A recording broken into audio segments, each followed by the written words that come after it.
네, 더불어민주당 정치교회장 국회의원 차기곤입니다. 11째 형사 피고인이자 민간인인 윤석열은 즉각 대통령 관저에서 퇴거하라.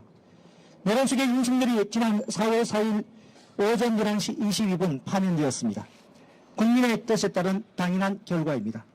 그러나 윤석열은 민간인이 된 지 나흘째인 지금 현재도 여전히 대통령 관저에 머물고 있습니다. 박근혜 전 대통령은 2017년 3월 10일 오전 11시 21분 헌법재판소에서 파면 선고가 난 지 이틀 후인 3월 12일 오후 6시 30분에 청와대에서 나와 삼성동 사저로 돌아갔습니다.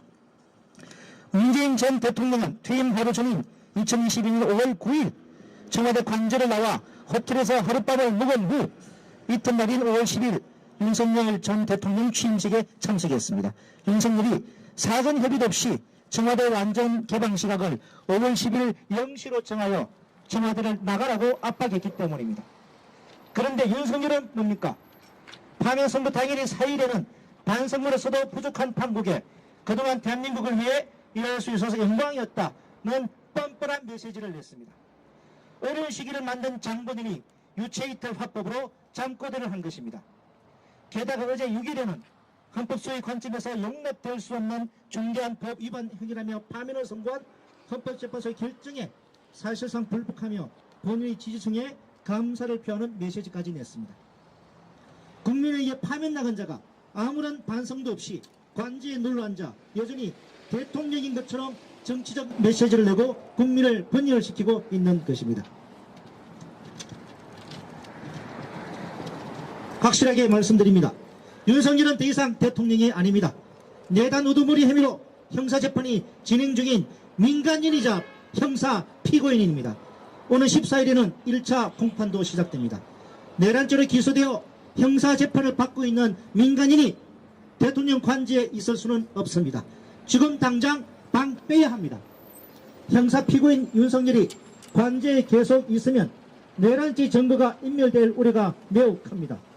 관저 안에는 12.3 내란 과정에서 군 장성 및 내란 동조자들과 통화한 휴대폰 통화 내역이 기록된 서버가 있습니다. 내란죄로 기소되어 사형 무기징역만 가능한 형사재판을 받고 있는 피고인 윤석열은 이 서버의 기록을 삭제할 가능성이 매우 큽니다. 이뿐만이 아닙니다.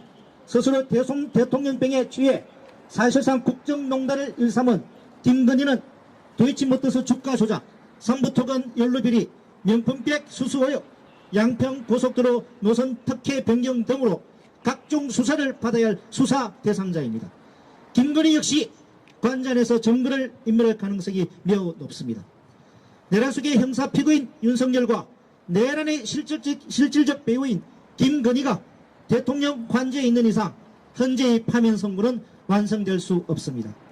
새로운 대한민국으로 가는 길은 윤석열과 김건희 등 내란 세력에 대한 철저한 단죄에서 시작되기 때문입니다. 국민의 신임을 배반한 자, 대통령이 아닌 내란죄 피고인, 민간인 윤석열은 당장 관저를 비우고 국민께 사과하라. 2025년 4월 7일 조국혁신당 국회의원 및 당직자 1동. 제가 구호 외칠 테니까 마지막 문구를 따라해 주시기 바랍니다. 민간인 윤석열, 김건희는 대통령 관저에서 당장 퇴거하라! 퇴거하라! 퇴거하라! 퇴거하라! 윤석열, 김건희는 손 없는 날 고르지 말고 당장